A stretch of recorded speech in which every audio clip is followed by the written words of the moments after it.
बिहार के नवादा जिले के वारिसलीगंज थाना क्षेत्र के नारोमुरार ग्रामीण मौलेश्वर सिंह के पुत्र बलिदानी चंदन सिंह के बलिदान की जानकारी बाद बुधवार को नवादा के पूर्व सांसद सह वर्तमान केंद्रीय मंत्री गिरिराज सिंह गांव पहुंचकर पीड़ित परिवार से मिलकर सांत्वना देकर हर संभव मदद करने का भरोसा दिया। इस दौरान केंद्रीय मंत्री ने बिहार सरकार और सरकार के मुखिया नीतीश कुमार को संवेदनहीन बताया। उन्होंने कहा कि देश का सैनिक कोई जात और धर्म का नहीं होता है, वह देश का बेटा होता है। चंदन देश का बेटा था और देश की सेवा करते हुए वीरगति को प्राप्त हुआ है। बिहार सरकार साजिशन शहीद का पार्थिव शरीर पटना लाने के बजाय गया हवाई अड्डा पर उतर गया। पत्रकारों के सवाल का जवाब देते हुए केंद्रीय मंत्री ने कहा कि पीड़ित परिजनों ने बताया कि बिहार सरकार का कोई भी प्रतिनिधि या मंत्री आज तक पीड़ित परिवार से मिलने नहीं आए हैं।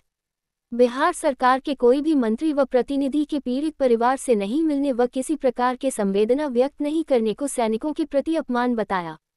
उन्होंने कहा कि आतंकी हमले में अन्य राज्यों के वीर सपूत सैनिक शहीद हुए हैं, जिन्हें राज्य सरकार द्वारा अनेक प्रकार की आर्थिक मदद की गई है।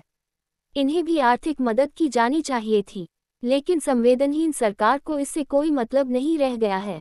हर प्रकार का मदद का आश्वासन देते हुए केंद्रीय मंत्री ने कहा कि शहीद चंदन के परिजन को भारत सरकार द्वारा जो मदद मिलनी चाहिए वह मदद मिल चुकी है, जबकि जो बचा हुआ है निश्चित तौर पर जल्द मिलेगा। जहां तक शहीद के एक परिजन को नौकरी देने की बात है, इसके लिए केंद्रीय रक्षा मंत्री राजनाथ सिंह से मिलकर बात करूंगा। क्या कहूँगा,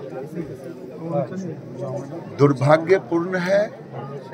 बेटा तो लौट के आता नहीं है, चंदन लौट के आएंगे नहीं। देश के लिए शहीद हुए हैं, यही गर्व है।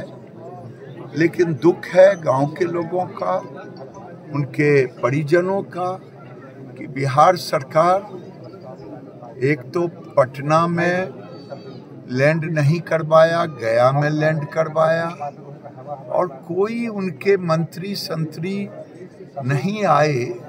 ये मैं समझता हूँ कि सेना के प्रति, शहीद के प्रति अपमान है। ये नीतीश बाबू के लिए दुखद बात है कि कोई एक मंत्री को आना चाहिए, और केंद्र की सरकार जितना करना है वो किया है। हमें भी आज मेरा फर्ज भी था कि मेरा पुराना कंस्टिट्यूएंसी भी है, इसी कारण से माननीय रक्षा मंत्री जी, माननीय प्रदेश अध्यक्ष सम्राट जी, इन लोगों ने भी कहा कि दादा आप जहाँ भी रहें वहाँ से आप शीघ्र पहुँचें शहीद के घर पर। शहीद के घर पर आए हैं। आज इन्होंने अपना प्रॉब्लम कहा है, एक बच्चे को हमें नौकरी मिले। निश्चित रूप से राजनाथ जी को हम मिल करके लिख करके देंगे।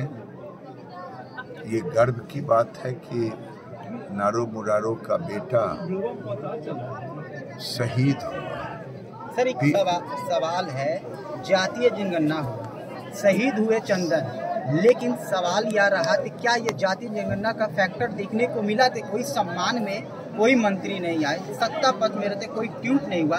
क्या यह जातीय जनगणना का पहला ट्रेलर है?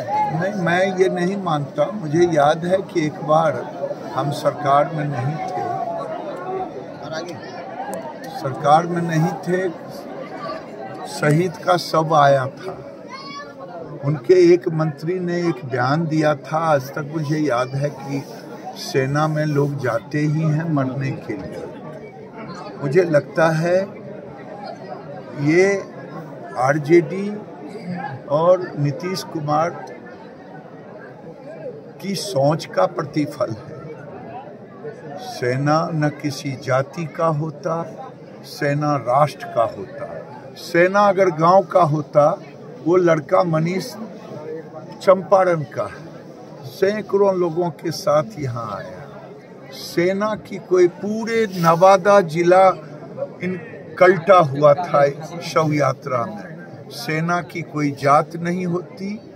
अगर कोई इसे जात के रंग दे, कोई धर्म का रंग दे, जो घटना चांदनी चौक पे घटी वो मेरे अनुसार तो देशद्रोह का मुकदमा होनी चाहिए, क्योंकि शहीद का नाम मिटाया।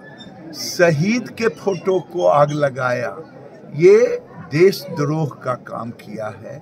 जो भी किया, हिंदू किया, मुसलमान किया, जात किया, बेजात किया, जो भी किया, अब ये प्रशासन का काम है उन अपराधियों को खोज करके निकालना। मैं यहाँ से जाऊँगा